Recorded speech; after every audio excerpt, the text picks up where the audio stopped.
Chers téléspectateurs, bienvenue sur Africa 24. Gérer ses activités de manière durable et responsable, c'est une priorité que s'est fixée la compagnie minière Guinea Alumina Corporation. Exploitatrice de la mine de bauxite de Sangareddy en Guinée, la compagnie prend en compte les besoins des populations avoisinantes. Elle veille également à reproduire et à améliorer les conditions des habitants qu'elle déplace pour pouvoir exploiter la mine.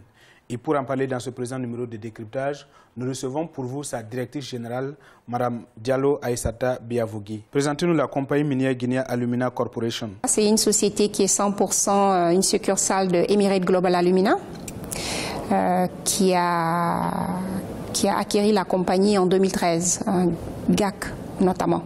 EGA est l'une des 5 plus larges compagnies de producteurs d'aluminium dans le monde.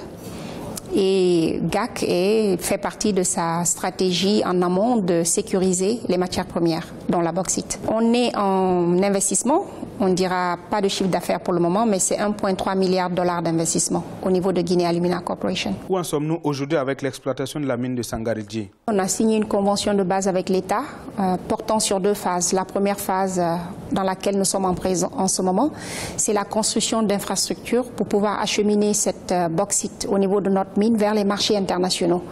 Donc, on utilise des infrastructures mutualisées avec la CBG, donc les rails, et on a notre mine à Sangareddy et on construit un port avec des convoyeurs qui nous permettent de transporter ce minerai qui passe par les rails jusqu'au niveau de notre port sur les convoyeurs en faisant ce qu'on appelle un transbordement jusque vers les marchés internationaux.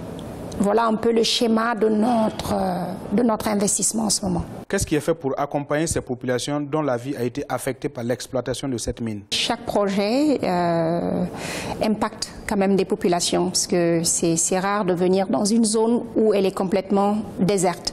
Donc pour cela, les sociétés en général responsables doivent toujours trouver des moyens de gestion d'impact de nos activités sur les populations avoisinantes.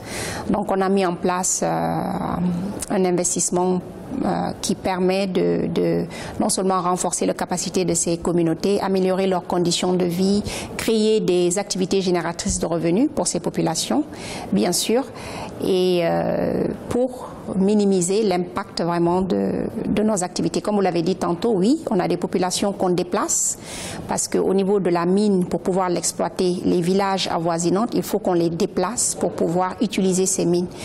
Et on utilise des standards AFC, ce sont des standards internationaux qui s'inscrivent beaucoup dans ce qu'on appelle la sustainability, la durabilité. Donc ce n'est pas seulement de les déplacer, mais c'est aussi remplacer leurs moyens de subsistance. Parce que là où ils étaient avant, ils avaient des conditions de vie qui leur permettaient de survivre.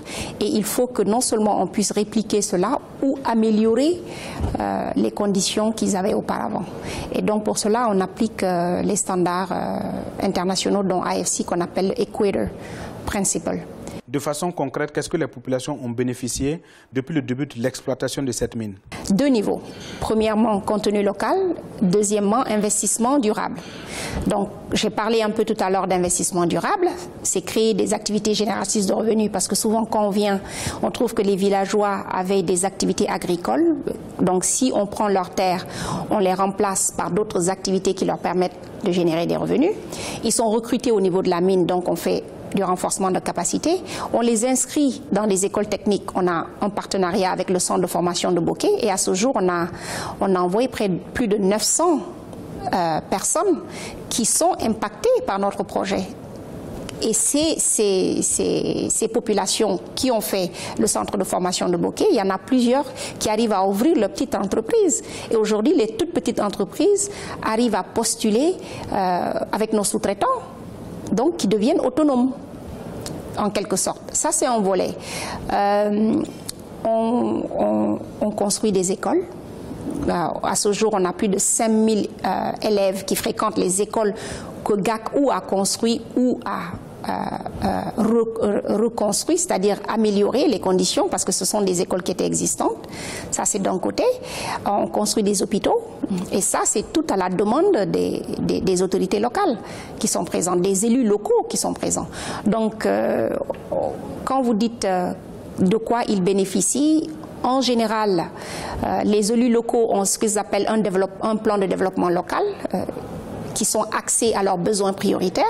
Et c'est cette liste qu'on prend pour pouvoir les aider à mettre ça en œuvre. Quelles sont les difficultés que vous avez rencontrées dans la mise en place de cette mine? Notre mine, elle est à 124 km du port. Donc pour cela, soit il fallait construire notre propre chemin de fer ou mutualiser avec les infrastructures existantes, dont le chemin de fer de Bokeh qui appartient à la CBG. Et pour cela, il faut mettre en place ce qu'on appelle un accord multi-utilisateur. Et mettre en place un accord multi-utilisateur nous a pris à peu près 24 mois et on pensait qu'on aurait pu le conclure en une année. Donc, tant que tous ces accords ne sont pas mis en place, on ne peut pas commencer le renforcement des capacités de ces rails. Parce qu'aujourd'hui, ces rails transportent 15 millions de tonnes qui sont la capacité de CBG. Si on doit rajouter nos 12 millions de tonnes dessus, là on monte à 27, qui nécessite le renforcement, comme vous le dites, la phase de construction de ces infrastructures. Et pour cela, les accords ont pris du temps, ce qui a poussé le calendrier de nos échéances.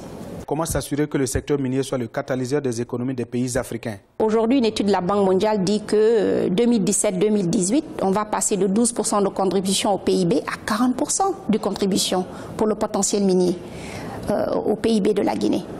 En 2017 et 35% en 2018. Et avec l'augmentation du prix des matières premières et des minerais au niveau international, la demande du minerai au niveau international, on s'attend à avoir près de 30 milliards d'investissements dans les 10 prochaines années. Aujourd'hui, c'est comment s'assurer que ces 30 milliards sont capturés du secteur minier pour créer des industries en Guinée. Des industries dans tous les domaines.